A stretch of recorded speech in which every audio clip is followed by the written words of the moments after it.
school board here in Culver City. So I've seen you twice before already, once at Birth to 5 water cooler and then also recently at the state school board conference in San Diego.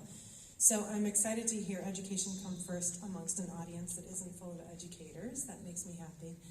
But I would like to know a little more specifically about how the education problem is going to be solved in your vision, because you talked about Prop 13 a little bit. That sounds promising, but I'd love a little more.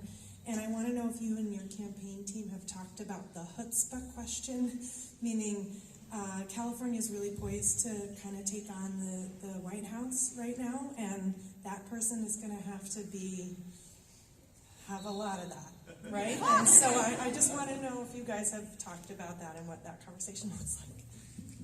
Just one question. So I don't talk about challenging Trump. I take on President Trump, right? And so part of this is you take him on directly, and part of them is you just fix what his issues are, right? So President Trump earlier this year started attacking our health care, right? Under President Obama told local community clinics start increasing capacity.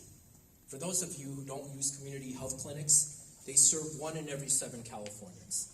Principally women, principally people of low income, principally people of color.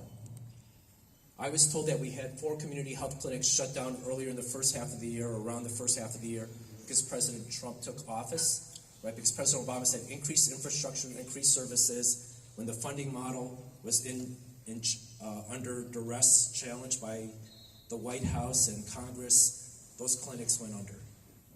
Somebody has to figure out how to. There are 1,200 community health clinics in the state of California.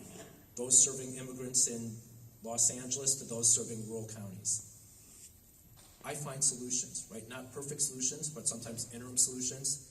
I run the California Health Facilities Financing Authority. We had grown a pot of money, the Help to Loan program, which helps build infrastructure for community clinics, from $5 to $29 million. And that wasn't all during my tenure, that included my predecessors. We went to Holly Mitchell. We went to Senator Richard Pan from Sacramento. We went to Dr. Joaquin Arambula, the Assemblyman from Fresno.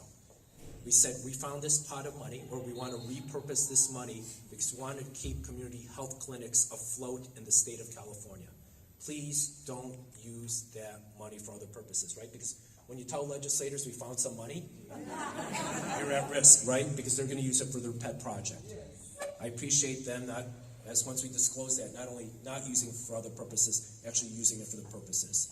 So today, for this first half of this year, we're taking applications from the community clinics so they can figure how to keep their doors open so that they can serve those who are really struggling. That's an instance of protecting an essential service.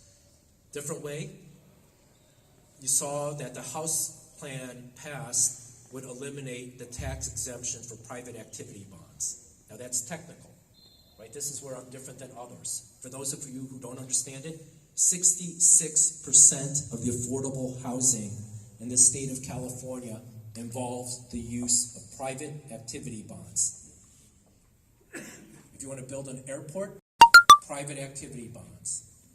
If you want to build a lot of infrastructure, private activity bonds.